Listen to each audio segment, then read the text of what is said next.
Pourquoi j'aime tant l'Alsace? Pourquoi aime-t-il tant l'Alsace, Monseigneur Joseph Doré, invité d'Alsace 20? Ravi de vous accueillir, Monseigneur. Très heureux d'être accueilli par vous. Pourquoi j'aime tant l'Alsace? C'est ma première question finalement. Pourquoi vous êtes tant attaché à cette région? Eh bien, la réponse n'a pas été d'emblée claire pour moi. Ce qui m'a frappé, c'est justement le fait que je l'aimais. Voilà, j'ai été nommé évêque d'Alsace. Je connaissais l'Alsace de réputation, je ne m'en pensais que du bien, mais je n'avais aucunement imaginé que j'en tomberais amoureux. Or, c'est ça qui s'est produit.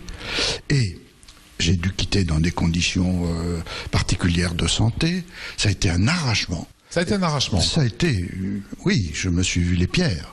Hein, j'ai eu le sentiment que tout à coup ma vie s'écroulait. Mais il y a eu aussi le coup au moral, parce que je n'étais plus en Alsace, je ne vivais plus en Alsace, je ne servais plus l'Alsace, que j'avais tant aimé. Pour qu'on comprenne bien cet amour de l'Alsace, c'est que vous êtes toujours actuellement abonné au DNA, que vous recevez chez vous à Issy-les-Moulineaux un jour après. Alors je reçois les Le DNA. lien n'est jamais rompu. Absolument. L'Ami Hebdo aussi, une fois par semaine. L'Ami Hebdo, toute Cécilia. Mais enfin, pourquoi je l'aime tant? Qu'est-ce qui fait que elle m'a tellement marqué, elle m'a tellement transformé que je ne me conçois plus sans elle. J'étais vraiment en lien avec tout ce qui s'y vivait, avec la population qui y est, avec les activités qui s'y déploient. Et à chaque fois que je passe d'un domaine à l'autre, j'ai découvert des raisons d'aimer l'Alsace. Bon, la gastronomie, la culture, le patrimoine, l'histoire. Son théâtre alsacien, vous racontez que quand vous allez voir une pièce de théâtre, vous vous mettez toujours à côté de quelqu'un en lui disant voilà, dès que je donne un petit coup, c'est que je comprends pas un mot en alsacien, faut me le traduire. Et alors du coup, vous me donnez l'occasion de préciser une chose qui m'a beaucoup tenu à cœur. Quand je suis arrivé en Alsace, j'ai eu envie d'apprendre l'alsacien, j'ai pris quelques moyens pour ça. J'allais dans toutes les régions de l'Alsace, et je passais d'une région où on prononçait les A, les A, les A, enfin, voilà. Et j'ai fini par aboutir à une certaine capacité tout de même de m'y repérer par les sonorités, puis quand je vois des lectures, et voilà comment, allant à Souls, au théâtre, je passe la convention que vous dites avec un de mes voisins, c'est assez futé, et je lui dis, je donne un coup de coude, et le mot qui sera juste au moment du coup de coude, s'il vous plaît, vous me le traduisez. Et à ce compte-là, j'ai pu participer sans difficulté à plusieurs pièces théâtre alsacien. Il y a énormément de noms dans cet ouvrage, oui. Tout ce qui fait finalement l'Alsace, tout ce qui a fait l'Alsace. On va en retenir quelques-uns. Camille Claus, grand artiste, vous lui rendez un bel hommage. Je l'ai rencontré, nous avons parlé, et j'ai découvert là quelqu'un qui avait eu une expérience extraordinaire, comme un certain nombre d'Alsaciens d'ailleurs. Tomboff. Là, la guerre, qui en est resté marqué, et qui a traduit cette expérience là en termes absolument poignants. Avec Diogène, avec... Ah oui, c'était... Alors, bon, je l'ai rencontré pour certains travaux qu'il a fait dans telle ou telle église chez nous, et je l'ai retenu quasiment en premier dans ma série.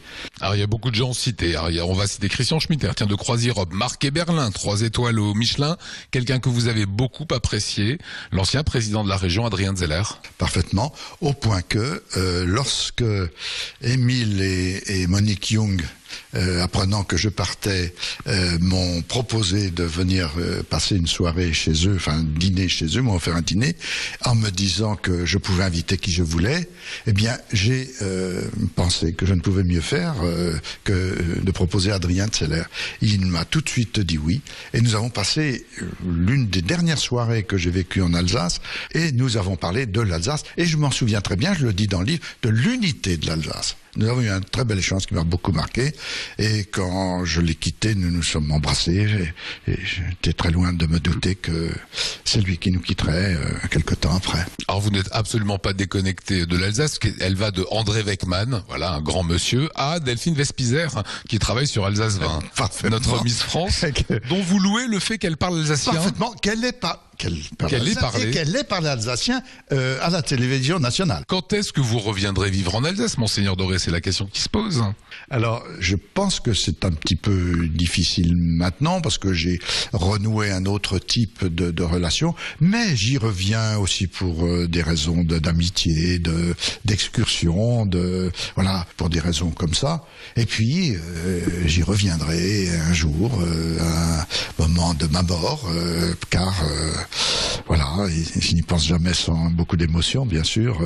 Normalement, c'est là que je serai enterré, dans la cathédrale. La cathédrale, il y a un caveau pour les évêques, c'est une tradition de... Votre dernière demeure sera à Strasbourg, à la cathédrale. Strasbourg, la cathédrale, en dessous de ce chœur de la cathédrale qui m'a été donné de rénover, et chœur dans lequel j'ai été ordonné évêque, puisque j'ai été ordonné évêque de Strasbourg. Je n'aurais été évêque que de Strasbourg, et je serai enterré à Strasbourg, dans la cathédrale de Strasbourg. Je ne peux pas penser à ces choses-là sans beaucoup d'émotion, mais ça traduira aussi, je pense que on le comprendra bien, mon amour pour l'Alsace.